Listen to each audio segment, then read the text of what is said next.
Well, hello. Welcome, everyone, and thank you for joining us today. My name is Rachel Baer. I'm from Kalamazoo Valley Community College, and I'm joined today by Jude Berry from Michigan State University's Center for Regional Food Systems and Janine Laprade from Corporation for a Skilled Workforce. Today is the second in a series of webinars and publications that report on findings of the Michigan 2019 Local and Regional Food System Workforce Assessment. The first webinar on December 12th provided a broad summary of our findings. Today's webinar will provide an overview of the sectors and jobs in Michigan's food system and look at employment, wages, and future expected growth. Subsequent webinars and reports will provide more detail on results of our employer survey and on the training and educational opportunity scan that was conducted. All of the webinars will be recorded and published on the project website along with the reports. Google MSU Workforce Assessment to find all of these resources. To conduct this assessment, Michigan State University's Center for Regional Food Systems collaborated with Kalamazoo Valley Community College and Michigan State University Extension to form a project steering team and contracted with Corporation for a Skilled Workforce to examine the local and regional food system workforce landscape in Michigan. As a team, we'd particularly like to acknowledge and express appreciation to all the stakeholders and employers that contributed their time and knowledge to this research, as well as acknowledge our project partner, Caitlin Wojak of MSU Extension, who's not joining us today. This work was made possible through funding from the W.K. Kellogg Foundation and Kalamazoo Valley Community College. I'll begin for a few minutes by providing a brief review of background information and methods. Local and regional food systems development work in Michigan strives to improve lives and provide equitable outcomes for all. It is rooted in community and seeks, through communities, to improve health through better healthy food access and support economic development through increased sales for Michigan local and regional food businesses, which in turn can support better jobs. We are focused on building collaboration infrastructure around the goals of the Michigan Good Food Charter. Over time, it has become increasingly important to better understand the food system workforce to ensure that it can continue to grow and strengthen our communities. The goals of this research, therefore, were to better understand the local and regional food system workforce and identify challenges and opportunities, and to identify possible gaps and opportunities in education and training. As we discussed in our previous webinar, and as is debated broadly, local and regional food systems can be defined in a number of ways. For the purposes of this workforce assessment, the local and regional food system encompasses organizations that produce, process, and/or distribute food from Michigan that is available to Michigan consumers and the organizations that support this system. This definition was created by the project steering team for the purpose of providing boundaries to this work. Our project research areas included a food systems job scan, a survey of local and regional food system businesses with follow-up stakeholder interviews, a scan and review of other food system workforce research, as well as a scan of food systems training and education opportunities. This webinar today will focus on the scan of jobs in Michigan's food system, identifying opportunities, skills needed, and areas of future growth. For this area of research, Corporation for a Skilled Workforce collated secondary data sets and information from different sources, including MC and burning glass technologies. It's important to note here that due to this available data, this was a broader food system scan, and it was not specific to local and regional food systems. With all that, I will turn it over to Jude to dive into the findings. Thanks very much, Rachel. As we can see, the availability of quality jobs is critical to improving communities and the economy. In addition to those in the federal poverty level, over 1 million, 29% of Michigan's households are characterized as asset-limited, income-constrained employed, or ALICE. In other words, people who work to make a living, but still don't have enough income to make ends meet.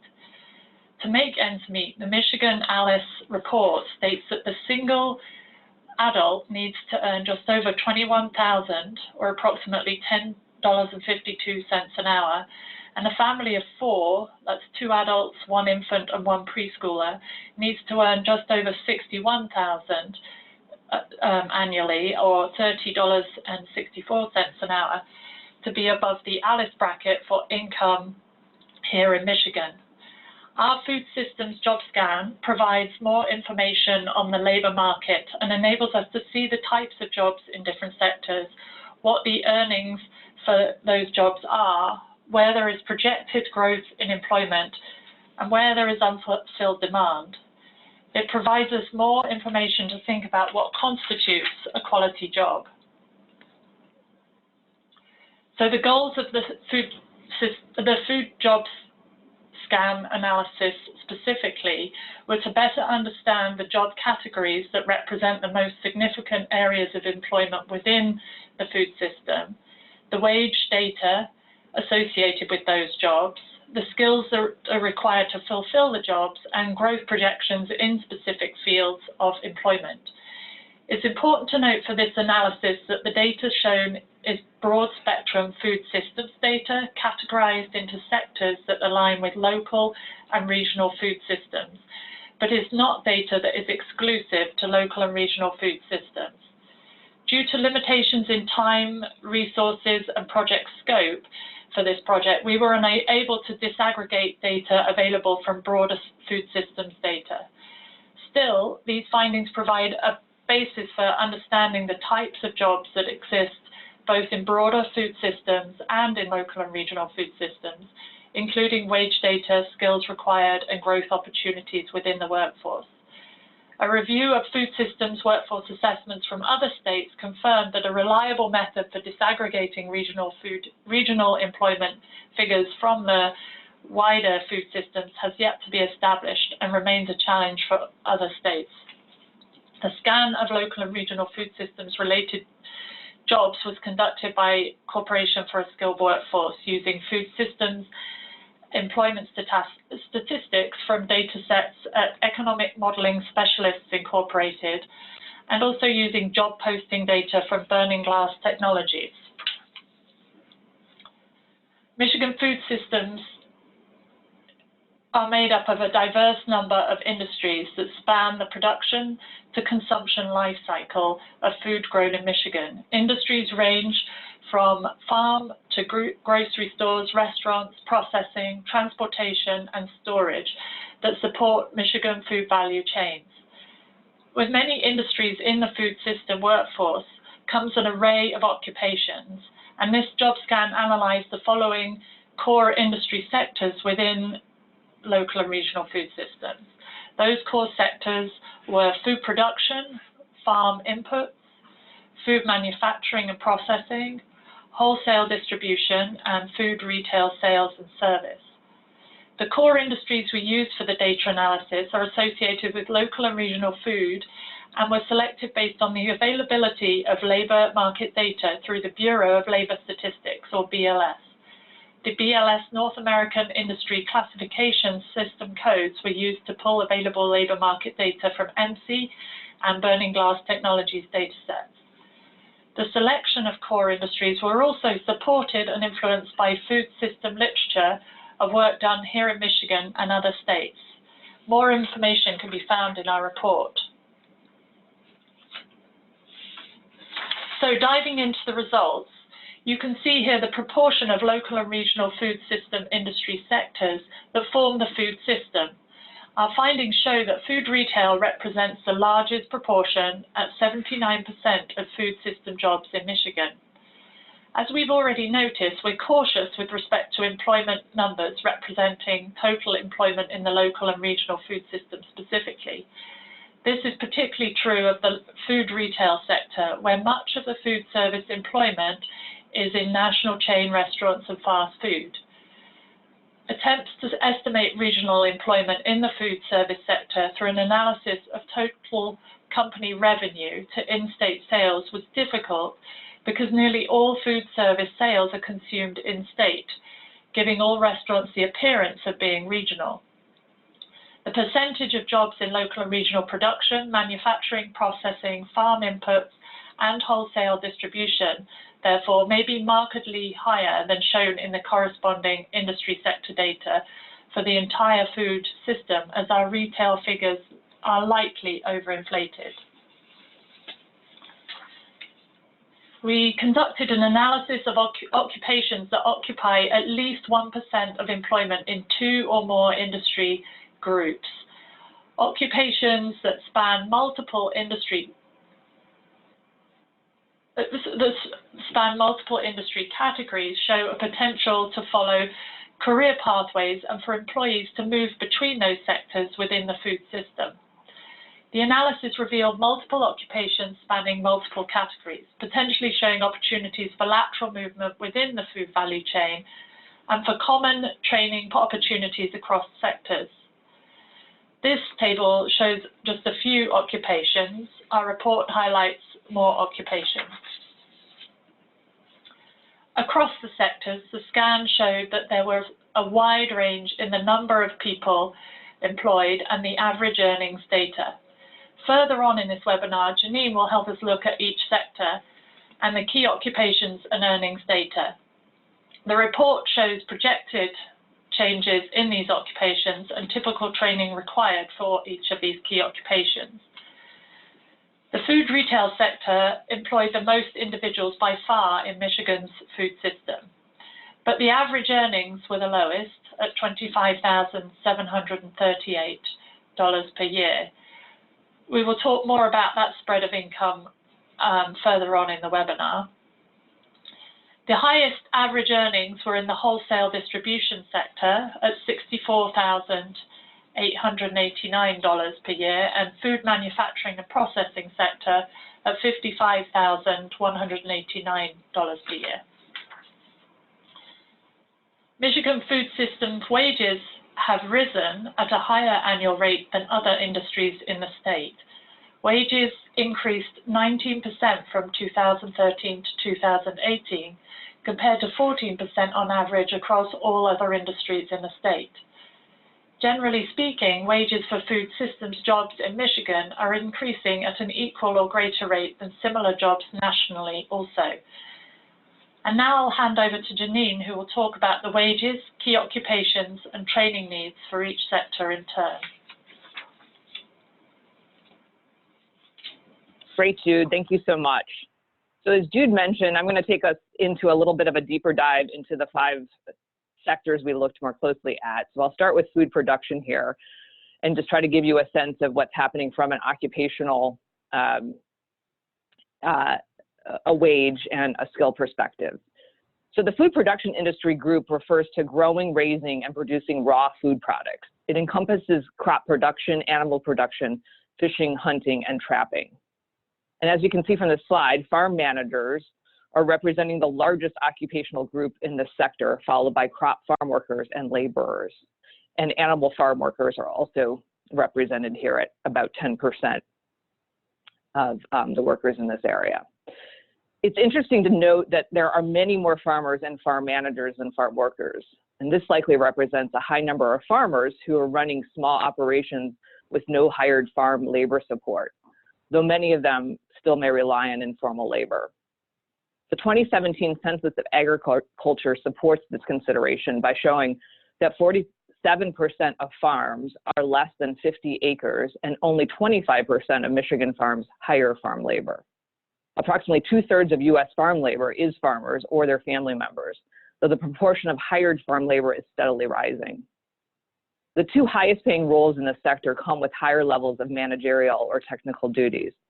The highest paying occupation, being farm supervisors, garners a median wage of about $18.47.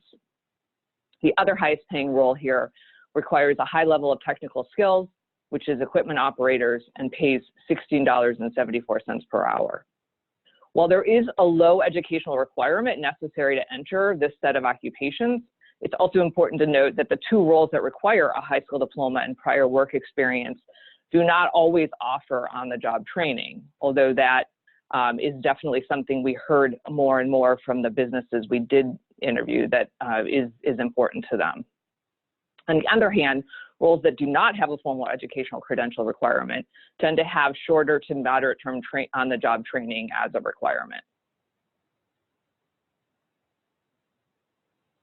Within the farm input sector, we're seeing occupations related to supporting activities that have to do with the operation and maintenance of the food system, specifically in the production of food. So in this sector, we see a number of administrative support roles as well as veterinary care at the top of the occupational list. Veterinary care roles require the highest level of education, often a doctorate to become a veterinarian, or an associate degree or similar for veterinary tech positions. These roles are also the highest paying jobs at $30.27 per hour for veterinarians and $16.35 per hour for vet tech positions. Demand for these roles is projected to grow between 9 and 11% in the next 5 years. However, the data in this report did not disaggregate veterinary professionals who work exclusively within the food system. Farm workers also appear in this sector, in the farm inputs sector, and farm workers span the production and input industry classifications, though they represent a smaller proportion of the input industry group at 17.6% compared to what we saw in food production. In the farm input category, a worker classified as a farm worker may perform support activities such as field preparation or pesticide spraying as a contractor to a farm or a production operation. This is different from a farm worker employed directly by a farm who may perform other farming roles in addition to these kinds of support activities. Administrative roles in this sector include receptionists and office clerks, making up about 11% of those employed in this sector. And these roles are slightly better paid than farm labor occupations at $13 to $15 per hour median earnings. These jobs often require a high school diploma and in many cases, short-term training or on-the-job training. In the area of food manufacturing and processing, we're looking at occupations that have to do with the processing of food and beverages, and in this case, exclude tobacco processing. Key occupations that fall into this area are machine operators and mechanics, including truck operation, direct food processing, inspection and handling roles, managerial and supervisory roles, and sales. Overall, the number of key occupations in this sector is projected to grow between 4 to 24% over the next 5 years. And the food and manufacturing and processing occupations that have the most employees in Michigan happen to be in packing and filling machine operator roles, with over 5,000 people employed in this part of the sector. This role also pays at the higher end of entry-level wages, with a median wage of about $14.77 per hour.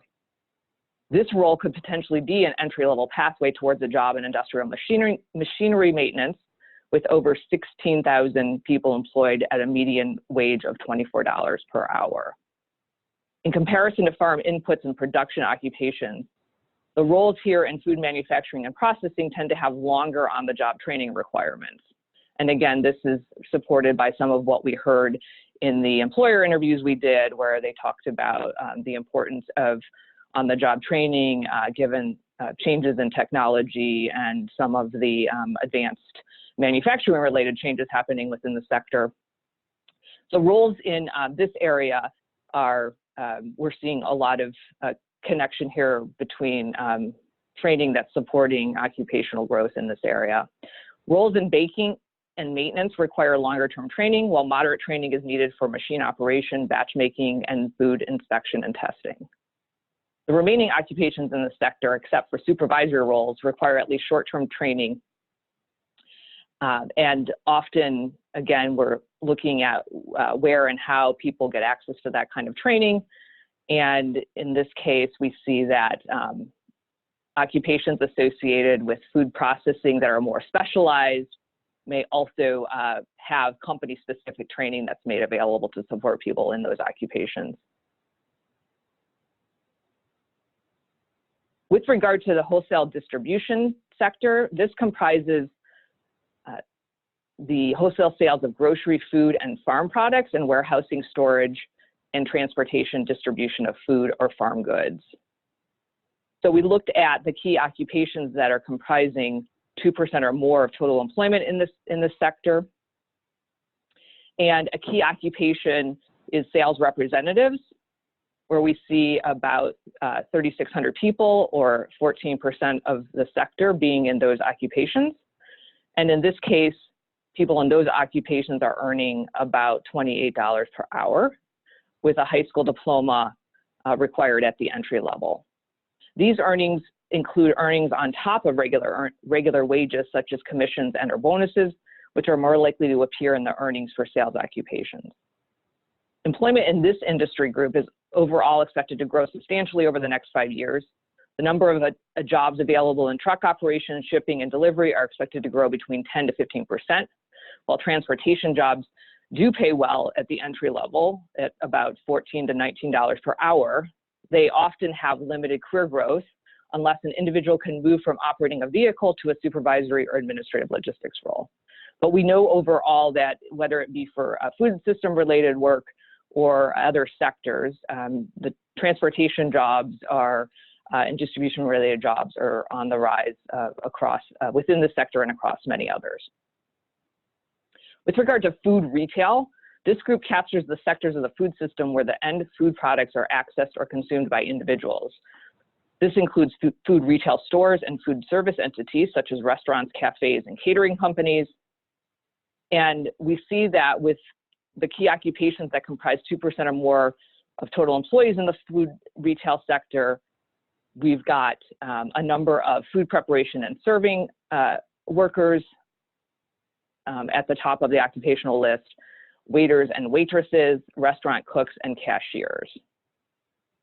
Nearly 60% of the jobs in retail pay less than $10 an hour. However, we are seeing that much of this is likely in the fast food area and less likely to be tied to local and regional food system jobs. Overall, the higher median wage that we're seeing in food retail, we're seeing a higher median wage in food retail jobs compared to those for food service workers. Employment in this food retail sector, including grocery stores and especially food shops such as stock clerks, has higher median wages compared to food service workers. And while cashiers are making up a large proportion of food retail workers, it is an occupation predicted to decline in the short term. And this is in part due to advancements in automation. So for example, seeing the rise of automated checkout stands. And we're also seeing that a number of fast food cook-related jobs are predicted to decline, although it's not clear what might be influencing this in Michigan. In looking at the types of jobs and the wages and the educational requirements in this sector, we also took a closer look at what were some of the top requested skills by employers. So across all of these sectors, the commonly requested skill areas had to do with food service, particularly food safety, handling, and preparation, customer service, and sales and business management. When we take a deeper look at what this looks like within each of these sectors, we're seeing some more specific skills in food production and farm input, for example, that have to do with food and crop handling. Again, a focus on occupational health and safety, business management, managing natural resources, and agronomy and farming skills. Within the manufacturing sector, we're seeing machinery repair and packaging as a top requested skill in job postings. And then in the area of warehouse distribution, we're seeing a top skill request of sales and supply chain logistics. And lastly, in retail, we're seeing the top skills being requested in the areas of customer interaction, food handling, and in-store operations. We also looked at the highest projected growth in jobs over the next 5 years, and those jobs are expected to grow in the area of meat, poultry, and fish cutters, with a growth of just under 20%.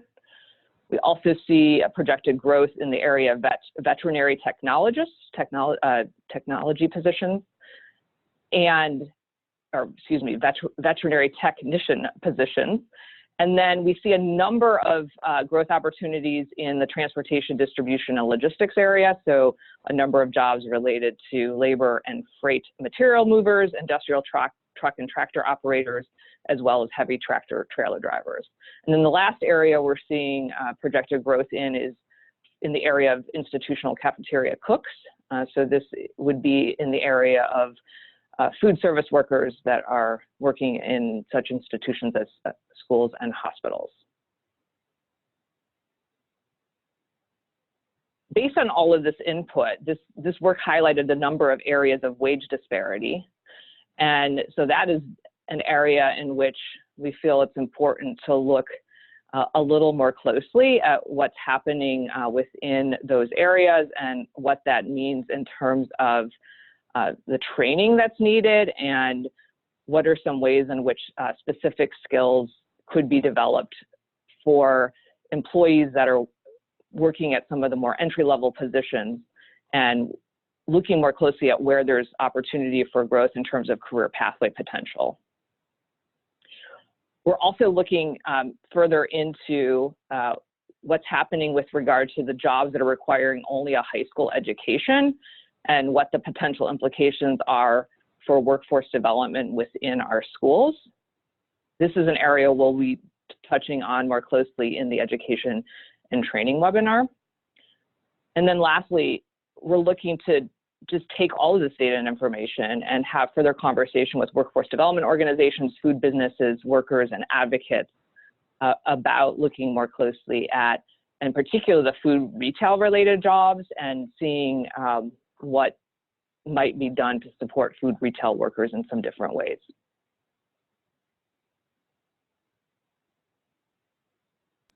Rachel. Thank you, Janine, for sharing that with us. We have time for a few questions, and a couple questions came in that I think are best directed to you, Janine. One is a clarifying question.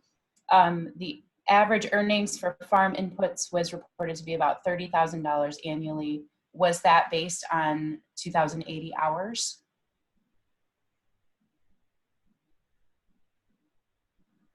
Yes, I believe that was based on that. Okay, great. And then our participant asks, what do you think is driving the projected growth, predicted to be 4 to 24% in the food manufacturing and processing sector? That was reported. That's another great question. And Jude, you may have a response to that, but I'll just take a crack at that. So my sense from talking to some of the employers that are in that space is that I think in a number of communities, people are looking for to have more localized manufacturing and food processing facilities and operations. And so that's in part what may be driving some of that future growth. Jude, did you want to add anything to that? I don't know that I have no, I don't think there is anything I can add right now, but it's a good sign, I think. Yes, definitely very positive. Here's another question. Food service skills were identified as a top skill being asked for in the job posting data. More specifically, based on what the employers told us, what type of skills did those look like? So this is an area where I think we're seeing a need for stronger customer service skills, and that also relates to sales as far as helping people be prepared to both work with customers on their immediate needs and be in a position to work with them on future needs from a sales perspective. So that was some of what we heard from a few of the businesses we spoke to in that area. Yes, and I think we'll see in the next webinar also that food safety and handling were particularly of interest, especially certifications like ServSafe were highly desired. Yeah, that's definitely the case. And one more question just came in. Looking at the job growth in this sector, was the projected natural decline in Michigan's population taken into account? That's a really interesting one, I think, for Janine. So No, these data do not take into account that what happens from a population perspective. And just a note or a caveat about the kind of data that does come from Bureau on Labor Statistics. One of the criticisms of this data is it is a bit backward-looking, not forward-looking. So part of a next step is to take any of this data and really validate it, test it and validate it with employers and with education and training providers as far as the reality of some of what we pulled out from the data sets like the Bureau of Labor and Statistics data. Excellent, thank you. I believe that's all the time we have today, so thank you everyone for joining us. This webinar is recorded, and together with all of our reports on this work, it can be found on our website. The link is in the answered questions, or you can just Google MSU Workforce Assessment and you will find it. We hope you will be able to join us for future webinars where we can talk more deeply about all of this data and findings. We will have a survey of employers that identified challenges and opportunities for developing our workforce, and an in-depth description of the workforce and training opportunities in Michigan's local and regional food system. So again, thank you and have a lovely day. Goodbye.